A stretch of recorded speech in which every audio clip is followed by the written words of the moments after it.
Daddy, that's Mommy. The words cut through the bustling city street like a knife through silk. 6-year-old Noah. Carter's innocent voice pierced the air, his small finger pointing directly at a figure that would shatter everything his billionaire father believed to be true. Edward Carter froze, his expensive Italian shoes rooted to the concrete sidewalk, his heart hammering against his chest like a prisoner desperate to escape. The homeless woman wrapped in tattered blankets looked up with eyes that held secrets deeper than the ocean. In that single moment, 3 lives collided in the most unexpected way possible. What happened next would challenge everything you think you know about family, truth, and the lies we tell ourselves to survive. This is a story that will change how you see the world forever. Edward Carter's penthouse apartment gleamed like a monument to success, every surface polished to perfection, every detail carefully orchestrated to display his vast fortune. The morning sun streamed through floor-to-ceiling windows, casting golden shadows across marble floors that cost more than most people's homes. His 6-year-old son Noah sat at the breakfast table, picking at organic strawberries that had been flown in from Japan, while Edward reviewed stock reports on his tablet. The numbers were good, another billion added to his empire overnight. But despite all the luxury surrounding them, something felt hollow in the vast space between father and son. Noah's laughter echoed through the empty hallways as he ran through rooms filled with priceless art and furniture that nobody was allowed to touch. Edward watched from his office doorway, noting how his son played alone, creating imaginary friends to fill the void left by a mother he had never known. The boy's innocence was both beautiful and heartbreaking, a reminder of everything Edward had lost 6 years ago. He had built this perfect world as a fortress against pain, but sometimes he wondered if he had trapped them both inside a beautiful prison. The household staff moved through their routines like ghosts, maintaining the illusion of a happy home while carefully avoiding any mention of the woman whose absence haunted every corner. Edward had made sure of that. No photographs, no memories, no trace of Grace Mitchell remained in their lives. He told himself it was for Noah's protection, but deep down, he knew it was for his own survival. Some wounds were too deep to heal, and some truths were too painful to face. Business meetings filled Edward's days with the comfortable rhythm of deal-making and profit margins, while Noah spent his time with nannies and tutors who provided education, but never love. The boy excelled at everything: piano, mathematics, languages, but Edward noticed how Noah's eyes would search crowds, as if looking for someone who would never appear. It was a habit that made Edward's chest tighten with familiar guilt, a reminder of the choice he had made 6 years ago when the doctors told him his wife was gone forever. Their evening dinners were served on china worth more than a luxury car, but the conversations were stilted and formal, like business negotiations between strangers. Edward tried to connect with his son, asking about lessons and achievements, but he struggled to reach beyond the wall he had built around his own heart. Noah would answer politely, then return to his food, his young mind already learning the emotional distance that wealth often demanded. The silence between them grew heavier with each passing day. The boy's bedtime routine included stories read by staff members while Edward finished work in his study, the glow of computer screens replacing the warmth of parental presence. Sometimes Noah would call out for his father, asking questions about his mother that Edward had learned to deflect with practiced ease.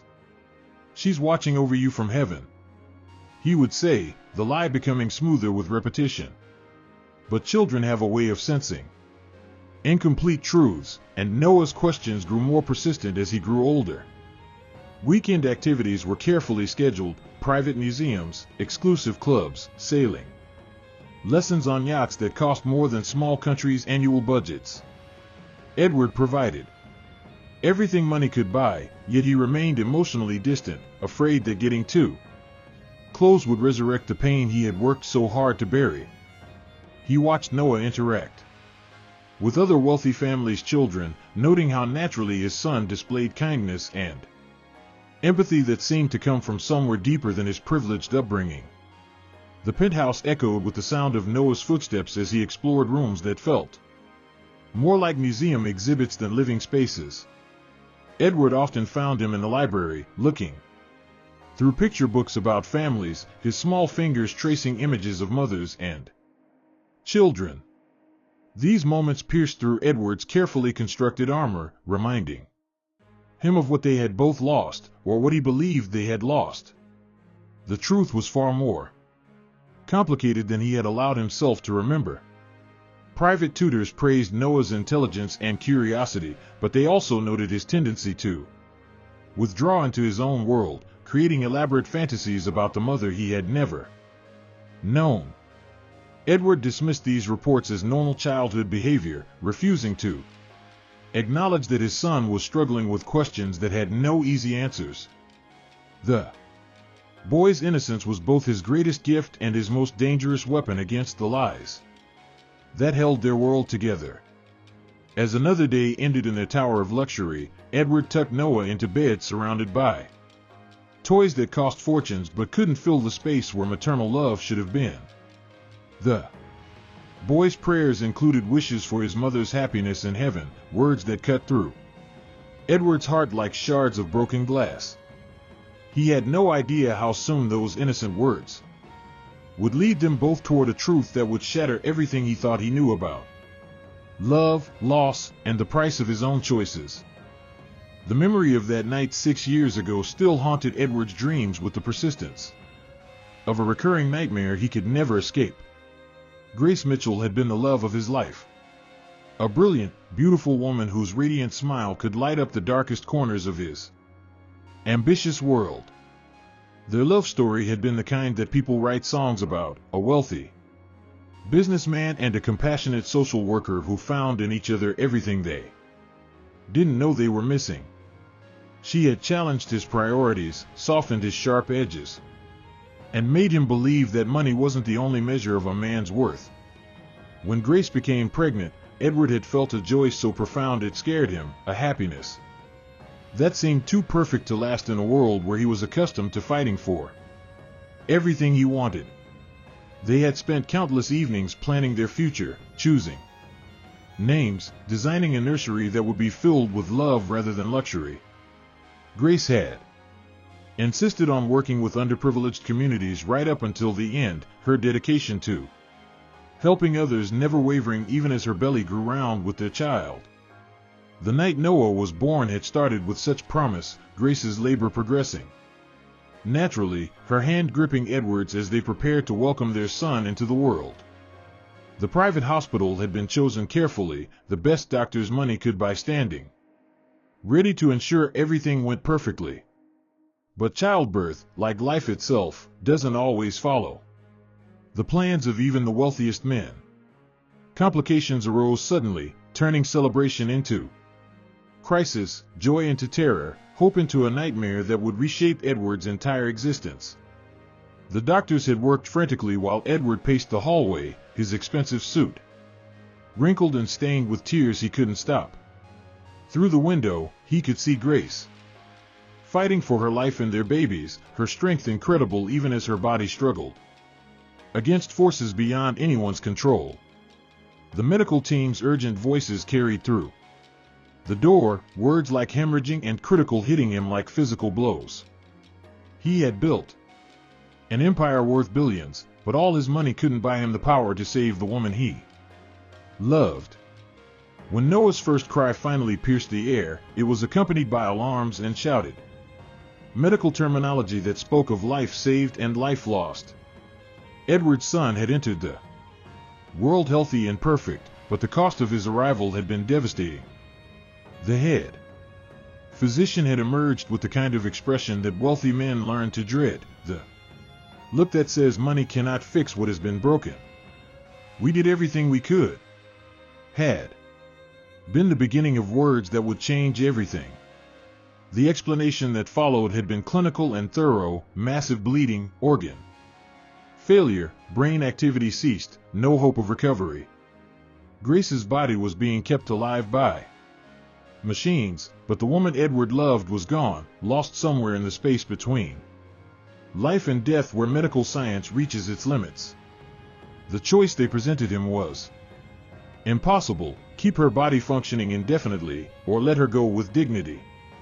Either way, the Grace he knew and loved would never come home. Edward had made his decision in a haze of grief and exhaustion, signing papers that felt like surrender while holding his newborn son against his chest. The legal documents were complex, full of terms he barely understood through his fog of loss, but the result was simple. Grace would be moved to a long-term care facility where her body could be maintained, while her mind remained forever beyond reach. He told everyone she had died, because in every way that mattered to him, she had. The funeral he arranged was elaborate and well-attended, a ceremony for a woman whose body lay in a medical facility across town while her spirit had departed weeks earlier. Edward spoke about her compassion, her dedication to helping others, her excitement about becoming a mother. Every word was true, but the whole story was something else entirely. He buried an empty coffin and his own ability to love completely, choosing to let the world believe in a clean ending rather than face the messy complexity of the truth. In the months that followed, Edward threw himself into raising Noah and building his business empire, using success as armor against the grief that threatened to consume him. He paid for Grace's continued care through a series of shell companies and anonymous trusts, ensuring she would be comfortable while remaining completely separate from his new life. It was easier to pretend she was dead than to face the reality that she existed somewhere between life and death, beyond his reach but not beyond his responsibility. The years passed with Edward telling himself he had made the right choice, that Noah was better off believing his mother was in heaven rather than trapped in a medical twilight zone. But children have a way of sensing the holes in their parents' stories, and Noah's questions about his mother grew more insistent as he grew older. Edward had built his new life on a foundation of necessary lies, never imagining that the truth had a way of finding its own path back to the surface. The encounter that was coming would prove that some secrets are too powerful to stay buried forever. The autumn afternoon was crisp and clear as Edward and Noah walked through downtown. A rare moment when the billionaire had decided to step away from his office and spend time with his son. Noah had been excited about the outing, chattering about the things he wanted to see and do, his small hand warm in his father's as they navigated the busy sidewalks. Edward found himself actually relaxing for the first time in weeks, watching Noah's wonder at the simple pleasure of being outside their gilded penthouse. The city hummed with life. Around them, street vendors calling out their wares, people hurrying past with their own stories and struggles. They had been window shopping at an expensive toy store when Noah suddenly stopped walking, his attention caught by something across the street that made his entire body go still. Edward followed his son's gaze and saw what had captured the boy's attention, a small encampment of homeless individuals who had set up makeshift shelters in the doorway of an abandoned building. The contrast between their luxury shopping trip and the harsh reality of people living on the streets was stark and uncomfortable, exactly the kind of scene Edward usually steered Noah away from. Among the group of homeless individuals, one figure stood out in a way that made Edward's chest tighten with an emotion he couldn't immediately identify. A woman sat wrapped in layers of worn blankets and oversized clothing, her head covered by a faded scarf that had seen better days. There was something about her posture, the way she held herself even in such desperate circumstances, that triggered a memory Edward had spent years trying to suppress. His rational mind told him it was impossible, but his heart began racing with a recognition that defied logic. Noah tugged on his father's expensive coat sleeve, his young eyes fixed on the homeless woman with an intensity that made Edward increasingly uncomfortable. "Daddy." The boy whispered, his voice filled with a wonder that adults learn to suppress. "That lady looks familiar." Edward tried to guide his son away from the scene, suggesting they visit the ice cream shop they had passed earlier, but Noah remained rooted to the spot, his gaze never leaving the figure across the street. The woman seemed to sense their attention and slowly raised her head, revealing a face that was gaunt and withered but still possessed of a beauty that time and hardship couldn't completely erase. Her eyes, those warm, intelligent eyes that Edward had once lost himself in, met his across the busy street, and for a moment the world seemed to stop spinning. Recognition flashed between them like lightning, quick and devastating, before she looked away as if the moment had been too much to bear. Edward's mind reeled with impossibility and hope and terror all mixed together in a cocktail that threatened to bring him to his knees right there on the sidewalk. The woman he had mourned for 6 years, whose death had reshaped his entire existence, was sitting across the street wrapped in rags and living in conditions that no human being should have to endure. His first instinct was denial. It couldn't be her, wouldn't be her, because Grace Mitchell was supposed to be dead and buried in the cemetery where he sometimes brought flowers. Noah's small voice cut through the chaos in Edward's mind like a knife through silk. "She has the same eyes as the lady in my dreams," the boy said with the matter-of-fact innocence that only children possess. Edward's heart nearly stopped as he realized what his son was saying. Somehow, some way, Noah had been dreaming about the mother he had never known, recognizing features he had never seen except in the few photographs Edward thought he had hidden away. The connection between mother and child seemed to transcend death itself. The homeless woman, Grace, his mind whispered despite his attempts to silence it, seemed to be struggling with her own recognition, her eyes darting between Edward's face and Noah's small form with an expression of longing and pain that was heartbreaking to witness. She started to rise from her makeshift seat, her movements careful and slow, as if her body was fighting against years of poor nutrition and harsh living conditions. The blankets fell away slightly, revealing arms that were far too thin and clothes that hung loose on a frame that had once been healthy and strong. People continued to flow around them on the busy sidewalk, completely unaware that they were witnessing a moment that would change 3 lives forever. Edward felt frozen between his old life and the possibility of something he had never dared to hope for, while Noah continued to stare with the unfiltered curiosity of childhood. The distance between them and the homeless encampment felt like both miles and inches, a space filled with 6 years of grief and lies and choices that couldn't be undone.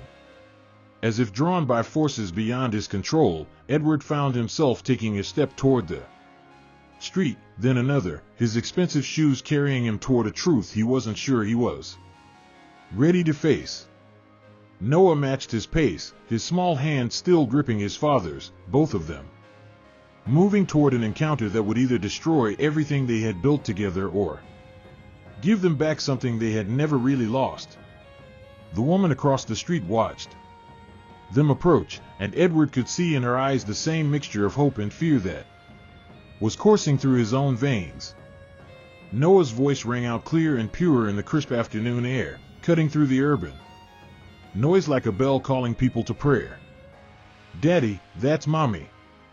The words hung in the space between them and the homeless woman, simple and devastating in their innocence, spoken with the absolute certainty that only a child could possess. Edward's world tilted on its axis as his son's small finger pointed directly at Grace, the gesture so natural and sure that it seemed to come from somewhere deeper than conscious memory. The homeless woman's reaction was immediate and heartbreaking. Her entire body went rigid as if she had been struck by lightning, her eyes filling with tears that she tried desperately to blink away. She clutched the worn blanket around her shoulders more tightly, as if it could somehow protect her from the emotional impact of hearing those words from the child she had brought into the world but had never been allowed to know.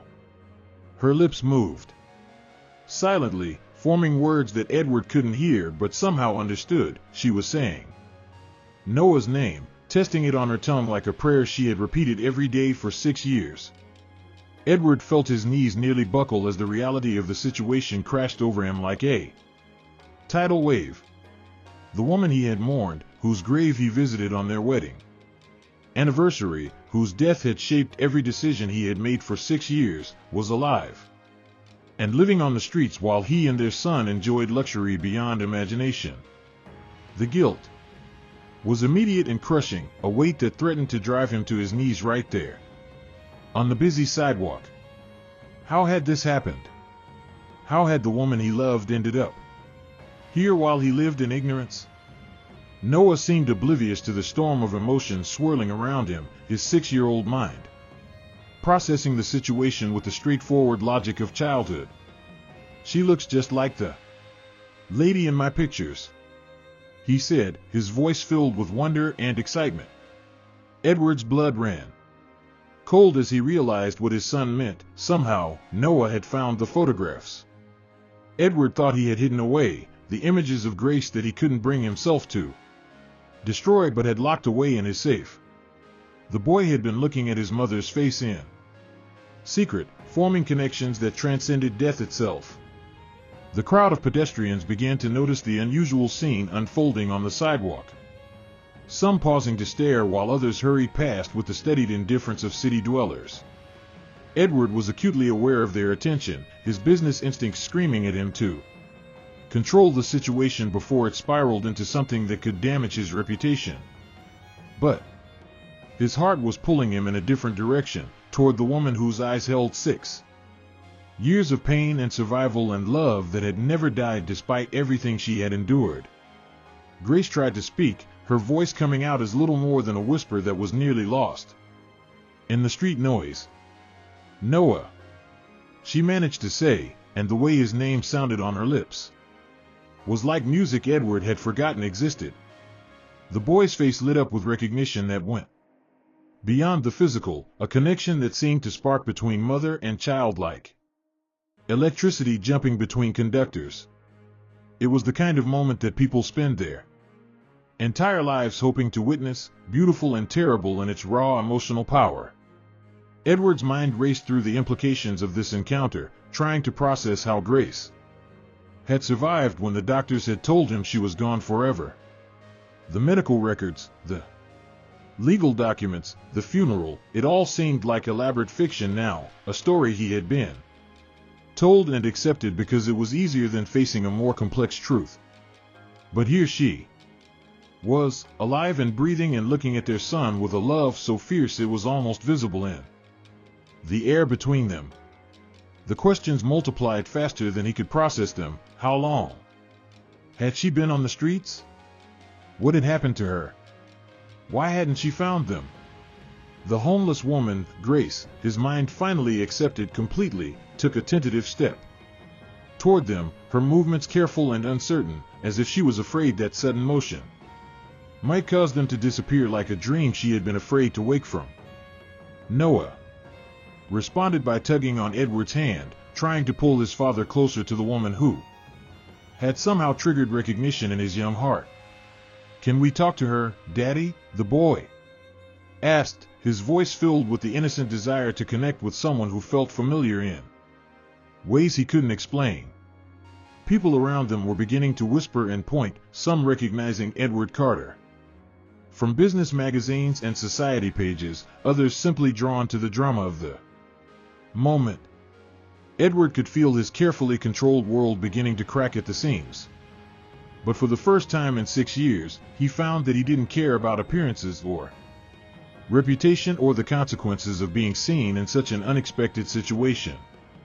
All that mattered was the woman standing before him and the son who had somehow recognized her despite never having conscious memories of her presence. The truth was revealing itself through the innocent words of a child who saw the world without the filters and fears that adults use to protect themselves from painful realities. Noah's certainty was unshakable, his recognition of his mother absolute despite the years that had passed and the circumstances that had kept them apart. In that moment, standing on a busy sidewalk with his entire world reshaping itself around him, Edward realized that some bonds are stronger than death, and some truths are too powerful to stay buried forever. The encounter that was unfolding would change everything, and there was no going back to the comfortable lies that had shaped their lives. Edward's world crumbled in slow motion as he stared at the woman who was supposed to be dead, his mind struggling to process a reality that contradicted everything he had believed for 6 years. His heart hammered against his ribs like a caged bird desperate for freedom, while his lungs seemed to forget how to draw breath. The expensive suit that had made him feel powerful and in control now felt like a costume in a play he no longer understood, the fabric suddenly too tight around his throat. His hands began to tremble, a vulnerability he hadn't experienced since the night Noah was born and Grace had supposedly died. The memories came flooding back with devastating clarity, Grace's laughter filling their apartment, her gentle hands on his face when he worked too late, her excitement about becoming a mother mixing with her dedication to helping the homeless and forgotten. The irony was so cruel it felt like a physical blow. The woman who had devoted her life to helping people in need was now one of them, living on the streets while he had built an empire on the foundation of her supposed death. How had he failed her so completely? How had the doctors failed them both? Recognition was dawning in Grace's eyes too, and Edward could see the mixture of love and pain and something that might have been accusation in her gaze. She was taking in his expensive clothing, the obvious signs of wealth and success, while she wrapped warm blankets around her thin frame. The contrast between their circumstances was stark and shameful, a visual representation of how far apart their paths had diverged since that terrible night at the hospital. Edward wanted to run to her, to wrap her in his arms and promise that everything would be okay, but his feet felt rooted to the concrete sidewalk. Noah tugged insistently on his father's hand, completely unaware of the emotional earthquake happening in the adult world above his head. "Daddy, why does the lady look so sad?" the boy asked with the blunt honesty that children wielded like a sword against adult pretenses. Edward couldn't find words to answer his son's question, couldn't explain how the woman Noah somehow recognized as his mother had ended up living in conditions that no human being should have to endure while they lived in luxury. The guilt hit Edward like a physical assault, a pain so intense it made him double over, slightly as if he had been punched in the stomach. For 6 years, he had mourned Grace's death while building a fortune that could have saved her from whatever circumstances had led her to the streets. He had told Noah stories about his mother watching over them from heaven, while she had apparently been watching them from the shadows of a city that had forgotten her existence. The lies he had built their life on were collapsing around him, revealing a truth that was more painful than any death could have been. Grace seemed to be struggling with her own emotional overload, her eyes never leaving Noah's face as if she was trying to memorize every detail of the son she had brought into the world but never had the chance to raise. Edward could see her fighting back tears, her composure hanging by a thread as she witnessed the moment every mother in her situation could only dream of. The love in her eyes was so powerful it was almost unbearable to witness, a reminder of everything they had all lost and everything that might still be possible. The business instincts that had made Edward a billionaire were screaming at him to assess the situation, to understand what had happened and how to fix it, but his emotional side was paralyzed by the magnitude of his failure. He had accepted the doctor's word that Grace was gone, had signed papers he barely understood through his grief, had built a new life on the assumption that his wife was beyond saving. But here she was, alive and clearly having suffered through experiences he couldn't begin to imagine, while he had grieved her death in the comfort of rooms she had never seen. People were beginning to gather around them, drawn by the obvious drama of the moment, and perhaps recognizing Edward from business magazines or society pages.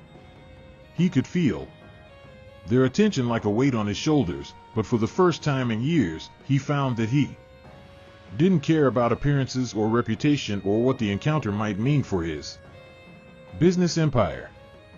The only thing that mattered was the woman standing before him and the son who had somehow maintained a connection to his mother despite never having conscious memories of her. Noah's innocent voice cut through Edward's internal chaos like a knife through silk. "Daddy, can we help the sad lady?" The question was so pure, so completely free of the complications that adults brought to every situation, that it nearly brought Edward to his knees. His son's instinct was to offer help, to reach out to someone in need, while Edward had spent years building walls to protect himself from exactly this kind of pain. The contrast between childhood compassion and adult self-protection was devastating. The revelation was spreading through Edward's consciousness like poison in his bloodstream, each new realization more painful than the last. Grace wasn't dead, she had been alive and struggling while he grieved her loss. She had been on the streets while he lived in luxury. She had been forgotten by the world while he told their son stories about her angelic presence in heaven. The scope of his failure as a husband and father was so vast that he couldn't process it all at once, his mind shutting down to protect itself from the full impact of the truth. As Edward stood frozen between his old life and the devastating reality unfolding before him, he realized that everything he thought he knew about love, loss, and responsibility had been built on a lie. The woman he had mourned was alive, the life he had built was founded on her suffering, and the son who had somehow maintained a spiritual connection to his mother was about to witness a reunion that would change everything they thought they knew about their family. The despair was overwhelming, but underneath it, a tiny spark of hope began to flicker. If Grace was alive, perhaps there was still a chance to make things right.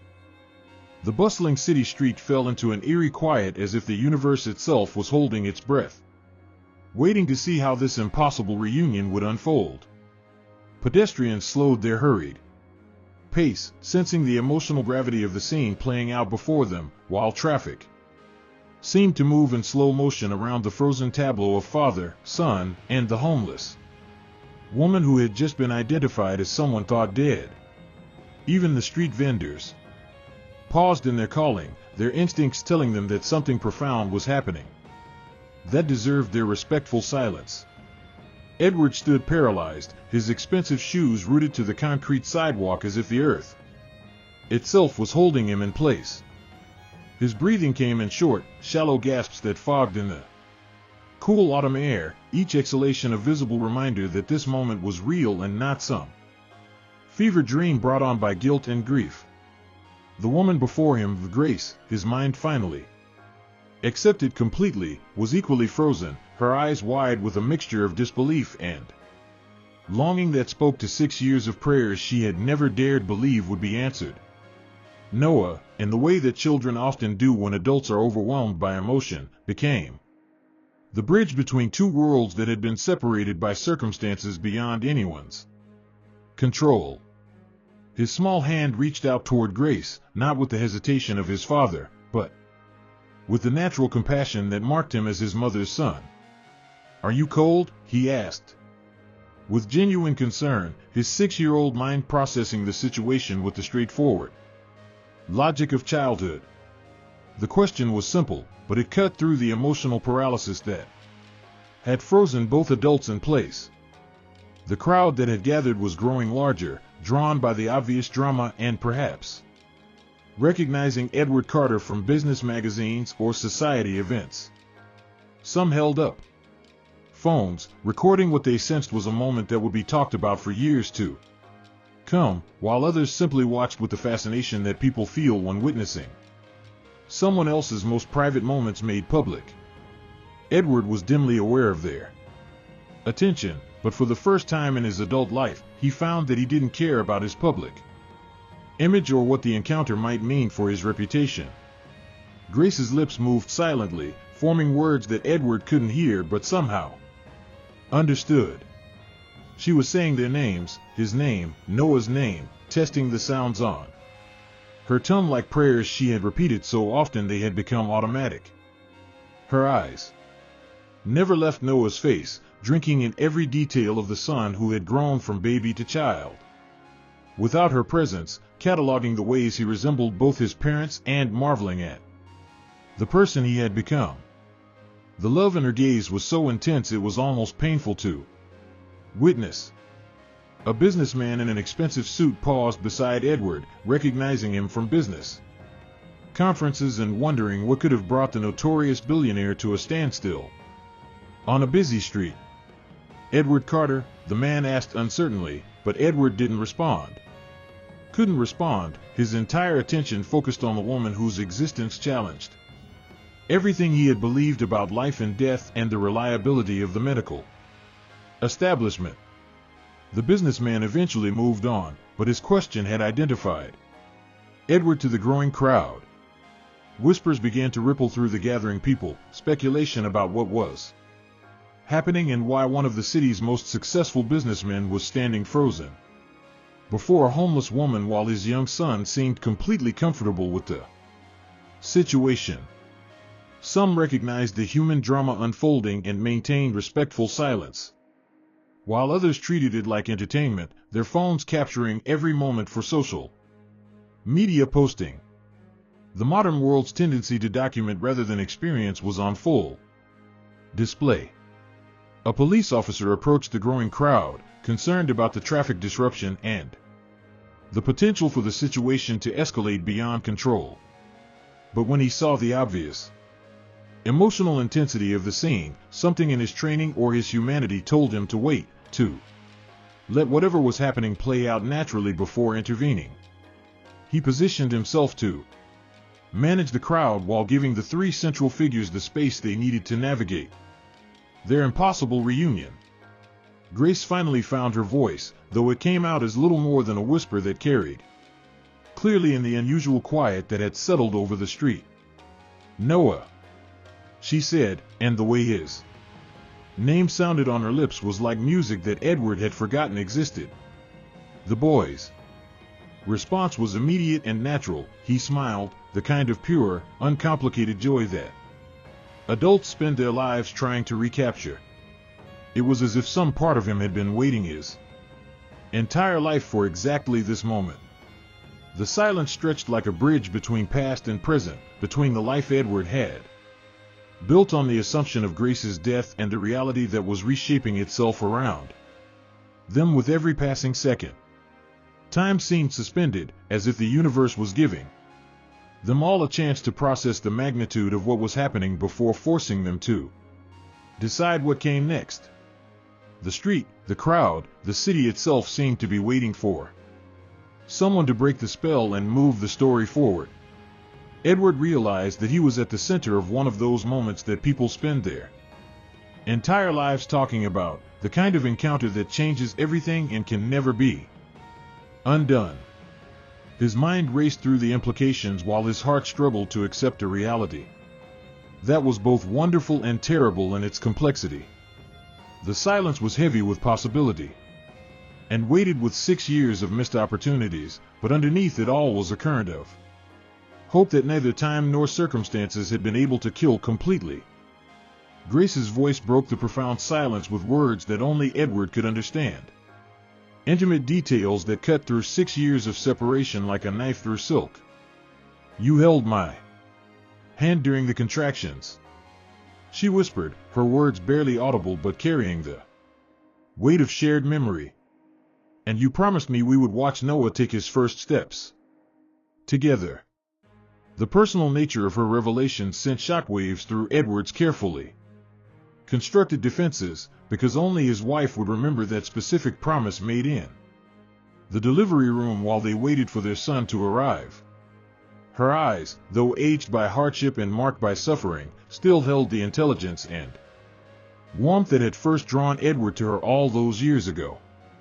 "You used to trace letters on my back when you couldn't sleep," she continued, her voice gaining strength as memory overcame the hesitation of their impossible reunion. "The word forever. You would spell it out with your finger every night before we fell asleep. Edward's knees nearly buckled as she shared the intimate detail that no one else in the world could possibly know, the private ritual that had been theirs alone. Noah listened with the fascination that children display when adults share stories that seem like magic, his young mind absorbing every word even though he couldn't fully understand their significance. Grace looked down at their son with wonder that was almost painful to witness, seeing not just the child he was but traces of the baby she had brought into the world and the man he might become. "He has your stubborn chin," she said to Edward, reaching out tentatively as if afraid Noah might disappear if she moved too quickly. The crowd pressed closer, sensing that something extraordinary was unfolding, but Grace seemed oblivious to their attention, her entire focus concentrated on the family she had lost and found again in the most unlikely circumstances. "I dreamed about this moment every night," she said, her voice thick with emotion that had been building for 6 years. "I imagined what Noah would look like, how tall he would be, whether he would have my eyes or yours." The dreams of a mother separated from her child were heartbreaking in their simple specificity. Edward found his voice at last, though it came out cracked and uncertain. "The doctors told me you were gone," he managed to say, the words feeling inadequate to explain 6 years of grief and the choices he had made based on information that was apparently wrong. Grace's expression softened with understanding, but there was also something that might have been sadness in her eyes, as if she had suspected that he believed her dead but had hoped he might have looked for her anyway. "I woke up in a place I didn't recognize," Grace explained, her words coming faster now as if she was afraid she might not get the chance to tell her story completely. "There were doctors I had never seen, and when I asked about you and the baby, they said there was no record of any family. They told me I had been found unconscious on the street, that I had no identification, no history." The explanation was devastating in its simplicity, bureaucratic. Mistakes and medical errors had destroyed their family as surely as any natural disaster. The revelation hit Edward like a physical blow as he realized the scope of the tragedy that had befallen them all. While he had been signing papers and making funeral arrangements, Grace had been lost in a system that had somehow separated her from her identity and her family. "I tried to find you," she continued, her voice breaking with the memory of years of fruitless searching. "But I had no money, no identification, no proof of who I was or who I belonged to. The system failed me completely." Noah reached out and touched Grace's hand with the natural affection that children show to people they instinctively trust, and the contact seemed to give her strength to continue her story. "I lived in shelters when I could, on the streets when I couldn't. I kept hoping that somehow you would find me, that our love would be stronger than whatever had separated us. But years passed, and I began to think that maybe you had moved on, that maybe it was better if I stayed lost." The pain in her voice was so raw that several people in the crowd wiped away tears. The business part of Edward's mind was already working through the implications, trying to understand how such a catastrophic failure could have occurred in systems he had trusted completely. "The hospital bills," he said suddenly, pieces of a puzzle beginning to fall into place. "I paid everything, but the insurance companies, the legal documents, someone made mistakes that cost us 6 years." The realization that bureaucratic errors had destroyed their family was almost too much to bear. Grace nodded, her eyes reflecting the exhaustion of someone who had fought against an uncaring system for years without success. "I tried to prove who I was, but without identification, without anyone to vouch for me, I became invisible. The social workers meant well, but they were overwhelmed, and one homeless woman among thousands wasn't a priority." Her words painted a picture of institutional failure that had condemned her to years of suffering while her family grieved her death. The tragedy was compounded by its complete preventability. Paperwork errors and bureaucratic indifference had torn apart a family that should have been celebrating 6 years of life together. Stories like this remind us how fragile our connections really are and how important it is to never give up hope.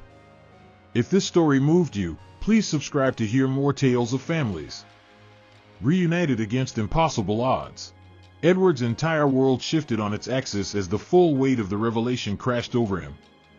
Like a tsunami of guilt, relief, and overwhelming love.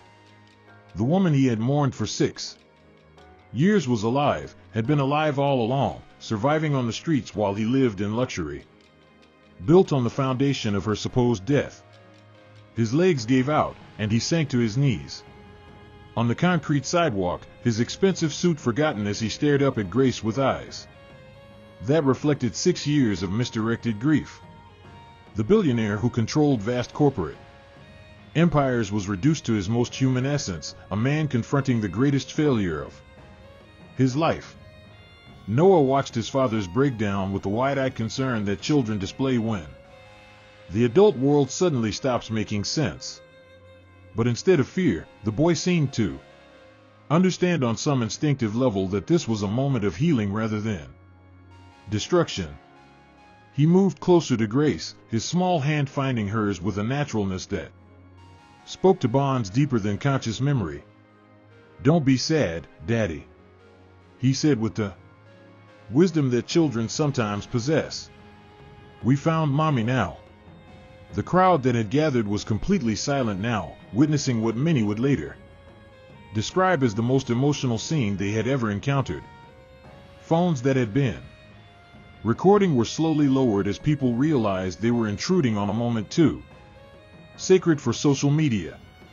Some wiped away tears openly, moved by the raw humanity of a family being torn apart and reunited by forces beyond anyone's control. The busy city street had become a cathedral of human emotion. Grace knelt down to meet Edward at eye level, her movements careful and deliberate, as if she was afraid that sudden motion might cause this dream to shatter around them. "I never stopped loving you," she whispered, her words meant only for his ears. "Even when I thought you had forgotten me, even when I was sure I would never see either of you again, I never stopped believing that love was stronger than whatever had separated us." Her hands, worn rough by years of hardship, reached out to touch his face with infinite tenderness. The police officer who had been managing the crowd stepped forward, recognizing that the situation had evolved beyond a simple disturbance. "Sir," he said to Edward, his voice gentle but official, "we need to move this somewhere more private. The crowd is blocking traffic." His words were practical and necessary, but they also carried an undertone of compassion. As if he understood that he was witnessing something extraordinary that deserved protection from public scrutiny. Edward struggled to his feet, his mind racing through the practical implications of this impossible reunion. Grace would need medical attention, proper clothing, a place to stay. The basic necessities that money could provide but couldn't undo the years of suffering she had endured. "Come with us," he said, his voice stronger now as his natural problem-solving instincts kicked in. "Come home with us. Let me fix this. Let me fix everything." The words were a promise and a plea rolled into one. But Grace hesitated, pulling back slightly as the magnitude of the change hit her fully. "Edward," she said carefully, "I'm not the same person I was 6 years ago. The streets change you, harden you in ways that money can't undo. I don't know if I can just step back into the life we had before." Her honesty was brutal and necessary, a reminder that trauma leaves scars that healing can fade but never completely erase. Noah, with the directness that only children possess, looked up at both his parents with determination that was startling in someone so young. "We can learn how to be a family," he said simply. "I can teach Mommy about our house, and she can teach me about being brave." like she's been. The wisdom in his words silenced the adults, reminding them that love wasn't about returning to what was, but about building something new from what remained. The revelation had shattered Edward's carefully constructed world, revealing that everything he thought he knew about loss, grief, and moving on had been built on a lie. But as he looked at Grace, alive, breathing, here, and at Noah, their son who had somehow maintained a spiritual connection to the mother he'd never known, he realized that some miracles are worth waiting for, even when you don't know you're waiting. The hardest part wasn't the discovery that she was alive, but accepting that he had failed her so completely, while she fought for survival alone. As the three of them stood together on that busy street, surrounded by strangers who had witnessed their impossible reunion, Edward understood that their story was just beginning. The past 6 years couldn't be undone, the suffering couldn't be erased, and the path forward wouldn't be easy. But for the first time since Noah's birth, he felt complete, as if a part of his soul that had been missing had finally found its way home. The question now wasn't how they had been separated, but how they would choose to rebuild what had been broken by forces beyond their control.